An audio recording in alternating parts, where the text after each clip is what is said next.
Ɗan ta'addan nan fa ya ƙulla wani kisa. Idan in ba ku manta ba a baya dai bayan watsinsu a jeji lokacin da su Aminu suke cikin daji cikin 'yan ta'adda, wato lokacin da Aminu ya kashe Habu da hannunsa bisa umarnin wannan 'yan ta'adda suna bidiyo. To wannan ƙato shi ke yin bidiyo. Shi ne ya zo ya nuna wa baban Habu wannan bidiyo cewa Aminu shi ya kashe ɗansa. Bayan mahaifin Shatu, wato mahaifin su Habu ya ga wannan bidiyo hankalinsa ya tashi, shi ɗan ta'adda ya koma da gudu ya hau mashin ɗinsa ya tafi. To fa ya cinna wuta. Ya cinna wuta ba ƙarama ba a ƙauyen su Habu. Musamman a wurin mahaifin Habu an nuna masa wanda ya kashe ɗansa. Shi kuma kun san halin Bafulatani in aka ce maka ya riƙe abu. Wurin ɗaukan fansa ba su da dama. Bari mu je gaba mu ga me zai kasance. Nan kan dai mai ƙullilleniya ta ƙullu. Baban Habu ya ɗau aniyar ɗaukan fansa. Bari mu gani. In an nemo na, bakari kun san ki ne? Babu wallahi ba mu san shi ba. Muna zaune a can ɗin kawai mun ga ya wuce amma hankalin bai kai kan sosai ba. Ba mu san shi ba, amma dai duk inda na gan shi zan gane fuskar shi. Ba fa? Yana ba ƙwanka bane ba? Kai baka san shi ba kenan? Ina na san ki, in mai andamu haka kawai ya min sallama na fito. Shi kenan ya buge ni. Yaji. Mu shiga da shi cikin gida. To shi kenan. Babu sannu. Sannu ba. Ita kuwa ɓangaren Shatu fa ta bi Aminu can hukumar DSS, wato wurin da yake ajiye kafin a releasing ɗin shi na wurin hukuma. Wannan soyayya ta ƙullu kamar da wasa tun daga jeji lokacin da Aminu ya tseratar da Shatu. To fa Shatu ta kamu da soyayyar Aminu, wanda ta hanyar wannan jajirtaccen jami'in tsaro da ke bincike akan Aminu da kuma binciken ƙwaƙwaf akan harkar ta'addanci, wanda tun bai yadda ba shi ma har ya gane cewa Aminu ba mai laifi ba ne. Yanzu dai Shatu ta zo wurin jami'an tsaro domin ta gana da masoyinta wanda take muradi, wato Aminu. Yayin da jami'in tsaro ya shiga ciki zai mata iso, kana yana gaya wa Aminu cewa yana da baƙuwa ba tare da ya sanar da shi waye ce baƙuwar ba. Kwatsam zai fita ya je ya shigo da ita Shatu wurin masoyinta, wato Aminu. Yayin da shigowar take nan Aminu ya zumbur, irin shigan bazatan nan wanda mutum zai maka wanda baka zato baka tsammani kuma mutum mai muhimmanci a wurinka. To Aminu kenan yayin da Shatu ta zo wurin shi wanda bai taɓa tsammanin hakan za ta faru ba. Allah sarki soyayya. Sai dai fa a gidan su mahaifin Habu, wato mahaifin Shatu, shi fa wannan Bafulatani ya sa a ransa sai ya ɗauki fansar Habunsa ba tare da ya san me yake faruwa ba. Wannan shi ne ake cewa jahilci. Irin wani abu ne da wasu suke bari wa iyalansu gadonsa har jikoki, musamman ma ƙabilan Fulani da su ce Fulani su yi haƙuri fa. Za su cewa mun bar bashin gaba tsakaninmu mu da ku, ko kuma gidanmu da gidan su wane, ba ku ba su har abada. To wannan Bafulatanin fa daga bisa ga dukkan alamu ya ɗauki abin nan ya ɗau fansa, ya sa abin a ransa cewa sai ya ɗau fansar kisan Habu da yi, wanda bidiyo fa kawai aka nuna masa ba tare da ya yi bincike ya tabbatar da gaske ne ko ƙarya ne ba. Bari mu je mu gani. Ki bar ni kawai ni da na gani in shi gaba da yin abun da nake yi na baƙin shiki. Sai kuma garin su Ƙosau, wato ƙauyen su Ƙosau. Yayin da Ƙosau yake neman soyayya ta jahilci, to wacce yake neman soyayya a so shi ko ta harinya, wanda shi ka san shi aka ce maka ƙaton ƙauye. To fa shi a kullum shi jarumi ne, yanda soyayya yake so a yi shi da ƙarfi, duk abin da yake so yana ga sai ya same shi. Gashi dai ya samu abokin shi ɗan gaye wanda yana nuna masa kalamai, yana koya masa yadda ake so. A'a habibi na, rabin rai na, sweetie na.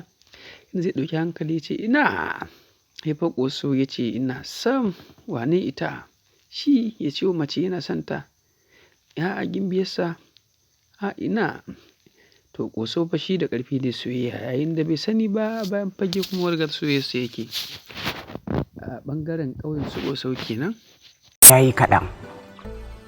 Bararra shiga tumata ba sai ita. Shi fa wannan ƙaton ƙauyen wato Ƙosau, yayin da yake na gan shi girmansa kawai ya wuce a ce ya je gaban mace risina. So dama lissafin soyayya ta ƙauye haka yake. Shi mutumin ƙauye musamman irin masu ƙarfin nan na sai Allah ya isa jeji, wato fa gani yake kowa in ba shi ba to bai cika ba. Ina ga shi ya wane ya je gun mace ya je duka ya ce yana son ta, ko kuma ya ba da haƙuri idan ya yi laifi, wanda yana ga ƙarfinsa ne kawai zai sa a so shi, wato irin jaruman nan na jeji. Yayin da abokinsa kuma aminin shi yake ta ƙoƙarin nusar da shi cewa ga fa yadda za a yi a samu nasara a soyayyar mace. Soyayya dai masu gaske soyayyar ta yi ƙarfi ko ta fara nisa tsakanin Aminu da Shatu, yayin da Aminu aka rako Aminu ƙofar gidan su Shatu ko gidan babban Shatu tare da rakiyar abokinsa kana jami'in tsaron nan.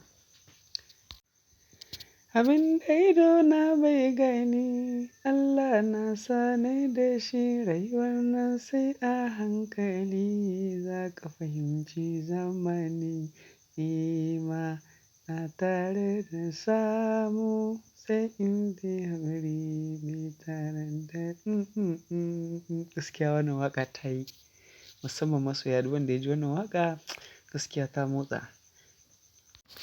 Shi fa Habu hankalinsa bai kwanta da wannan jami'in tsaro ba wanda abokinsa ne a baya kuma schoolmate kana classmate. So yanzu abin da ake ciki Habu shi hankalinsa bai kwanta da shi ba. So kuma yayin da ta ɓangaren su jami'an tsaro suna ƙoƙarin bawa Habu kulawa kasancewar su wannan 'yan ta'adda to fa akwai wanda sun yi firi a cikin su wanda kuma su ne monsters, su ne manya-manya.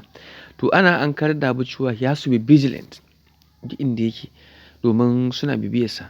Sannan aka yi wa Habu tayin aikin gwamnati wato aikin soja kamar da gwamnati ta buƙata tare da haɗin kan jami'an tsaro suna an masa tayin aiki wanda aka aiko shi wannan aboki nasa ya zo ya masa tayi ya masa magana. Shi kuma inda aka yi sa'a shi mutum ne ya iya magana wanda ya ƙoƙarin kwantarwa Habu hankali ya faɗa wa Habu cewa zai iya taimakawa kawo canji yayin da Habu yake tuna abun da sojoji suka masa a garin su yanda suka yi wa ƙanwarsa fyaɗe har ta zama sanadin mutuwarta, sannan kuma suka dinga kashe mutane a garin wanda Habu yana kallon wannan soja da wannan ta'addanci ba zai iya shiga aikin soja ba wai ba zai iya bane kawai ba zai iya shiga ba zai yi bane saboda abu ne da yake matuƙar ƙona masa rai idan ya yi an ce soja ko ya ga soja da kayan kaki na soja, yayin da shi wannan jami'i yake ta ƙoƙarin faɗakar da shi yana gaya masa cewa hakan zai iya shiga don ya kawo canji. Shin lokacin da mahaifiyar Aminu ta samu labarin zuwan Aminu dawon Aminu gida ya kuka ji? Gaskiya ni kan na ji daɗi sosai. Yayin da take cike da murna to mahaifiya kenan fa soyayya da aka ce maka soyayyar mahaifiya da ɗanta gaskiya is wonderful. Is special soyayya gaskiya. Soyayya ce in aka ce maka ɗa tsakaninsa da mahaifiya kai gaskiya magana duk wata soyayya ta ƙare a nan. Ta ji daɗi sosai yadda ta ga Aminu ya dawo Aminu a rame. Shin suna baka abinci? Mu shiga gida ka ci abinci. Shin ya ka ji? Gaskiya Aminu wannan scene ɗin is very good gaskiya abun so emotional gaskiya ya taɓa ni sosai. So gaskiya a jinjina uwa sannan Aminu kuma ya kasance ɗa nagari ya nemi gafarar ta kasancewar duk abin da ya faru da shi ɗin nan fa ya fita ne ba tare da ya nemi izinin ta ko ya sani da ita tashi ba. Aminu ya nemi gafarar mahaifiyarsa ta gafarta masa ta yafe masa. So haka ake son ɗa gaskiya wannan fim ya zo da abubuwa da dama darussa da dama yayin da wasu suke ganin fim baya koyar da tarbiyya wallahi fim yana koyar da tarbiyya sai dai ka gamu da fim ɗin da ba fim ne na jahilai wanda kuma ba tarbiyya ce a gaban su ba. Zahiri a fim ana koyan abubuwa da dama wanda suka dace a ce an koyar kuma mai hankali ya kamata ce ya ɗauka. So sai dai kawai abin da za a yi shine ka san irin fina-finan da 'ya'yanka za su iya kallo amma fim ɗin labari na ka kalla ko da waye ne ni ban ware ba ko ba ɗanka ba ko waye ne ka kalli fim ɗin labari na da shi sana'a domin akwai darussa da dama da ya kamata a ce ka an koya a ciki. Fim ne da ya zo da abubuwa da dama salo da dama ya koyar da yadda za ka kula da 'yan ta'adda, yadda za ka kare kanka daga shirin 'yan ta'adda, a yadda soyayya take tsakanin ɗa da uwa, yadda tarbiyya take, yadda dressing yake hatta dressing da ake dressing ne na Hausawa wanda bai saba ƙa'idar shari'a mu ba bai saba ƙa'idar tarbiyyar mu bai saba ƙa'idar al'adun mu ba. Gaskiya wannan shiri na daban ne a ko ina za ka kalle shi ba tare da tardaji ko shayin wani abu ba. To gidan babban Aminu kenan yayin da Shatu ta je gidan babbanta matar babban Aminu ko ta ji naira miliyan 5 hankalinta ya tashi. Kusan mata da kuɗi fa wayyo kalle mun dala wanda bai kalli wannan fim ba ya daure ka je ka nemi fim ɗin labari na Wato ka je garzaya tashar YouTube ta Saira Movie domin kallon wannan cikakken shiri na labari na yayin da yake ɗauke da darussa da dama yanda mata da kuɗi ko wani batun da ta ji kuɗi gaba ɗaya ta san da fuska. Da Allah ku je ku kalli wannan fim ɗin Aminu Saira wato a Saira Movie. Kalli wannan fim sosai yana da matuƙar amfani. Za ka sha nishaɗi wasu mutanen dariya wato wani sani ya ban dariya mata da tun da ta ji kuɗi. Ita mai kuɗin ma hankalinta yana kan saurayinta ita kuma innan damuwar ta 'yar miliyan 5 ɗin da ta ji. To bari mu juya ƙawa wani wurin kuma mu gani. Yar mata godiya, kyakkyawa mai kyan fuska da kyan ado da kwarjini. Ina miƙo gaisuwa ta a gare ki sarauniyar kyawawa. Yarinya 'yar gatan babanta. Boso fa ya kawo kalaman soyayya. A nan gurin gaskiyar magana wanda abokin nashi malamin soyayya ya ɗora shi akan keken bera. Ina gaisuwa ga 'yar babanta, shalellen mamanta, yake gimbiyar raina, sarauniya ta.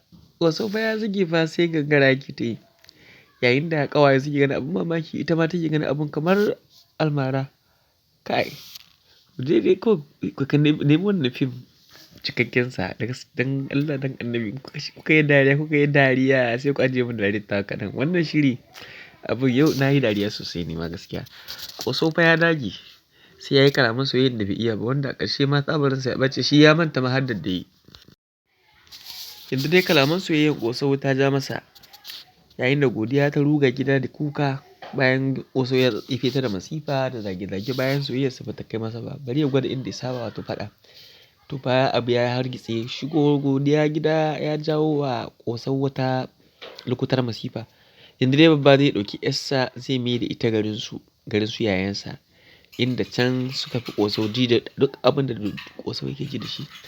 To yanzu dai a nan an rabu famfamfam za a ɗauke Godiya a kai ta garin canja mata gari yayin da za a auren da ita a can ta huta da Boso da masifar Boso.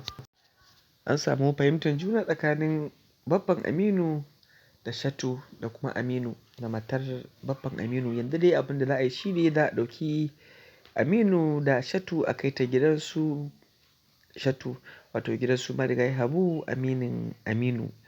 To za mu je mu ga yadda za ta kasance a gidansu. Wannan tattaunawa ana yin ta ne tsakanin baban Shatu kuma baban Habu marigayi kana baban aminin Aminu kenan Habu marigayi yayin da za a tafi gidansu Shatu tare da rakiyar Aminu wanda za su je su gana da iyayen Aminu wato iyayen Shatu kana iyayen marigayi Habu abokin Aminu.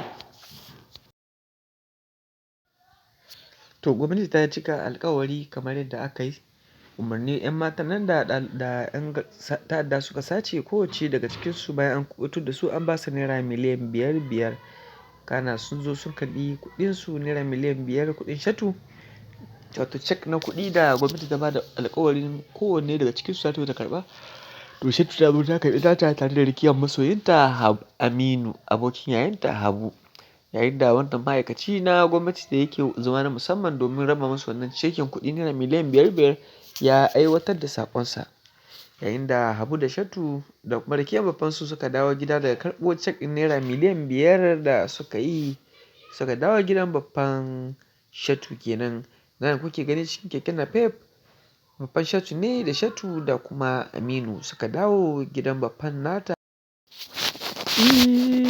Abin da zai faru da ni Allah na sani da shi da yi wannan sai a hankali za ka fahimci zamani nema na tare da samu sai inda haƙuri bai wadace zuciya ba. Ba fa na iya waƙar ba ne wallahi ni ma shauƙin soyayya ne kawai wannan guri gaskiya an zuba love an zuba soyayya fa gaskiyar magana. Aminu ya kamu Shatu ta kamu gam. Wayyo Allah Aminu ya yi wa mahaifiyarsa alƙawarin zuwa umra da kyaututtuka da ita da 'yan uwanta kana kuma ya mata albishir da cewa iya neman izinin ta zai tafi garin su kaka daidai ƙauye kenan zai da ziyara amma a fuskarta akwai abin da bata ji daɗi ba gaskiyar magana so tana tsoron kar wani abu zai faru da shi yayin da Sadiq zai raka shi waje. Duka dai tafiyan dai ba wai sun so tafiyan bane amma dai ya kama dole har Sadiq yana dan masa neman screen din wayarsa ya fashe dai inda aka dan yi barkwanci aka yi dariya. Yayin da umman Aminu mahaifiyar Sadiq ita ma ta masa addu'a kuma ta yi godiya yayin da ita ma ya bata kyautar naira 500,000.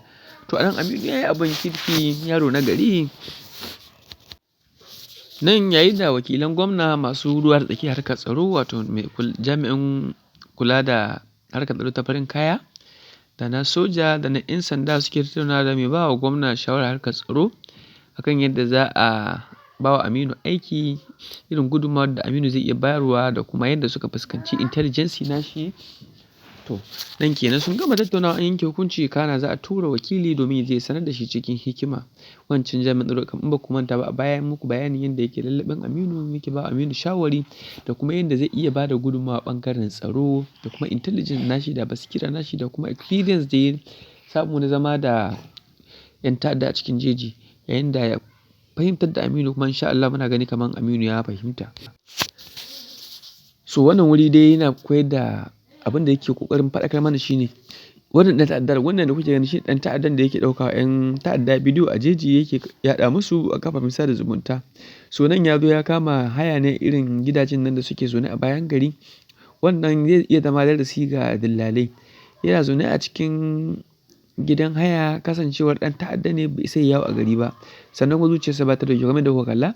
To nan bidiyo yake ɗauka yana irin harkokinsa sai ya ji ana ƙwanƙwasa masa ƙofa ya ɗau hularsa ya saka sannan ya ɗauki bindigarsa ya riƙe a hannu domin ya je ya ga me yake faruwa.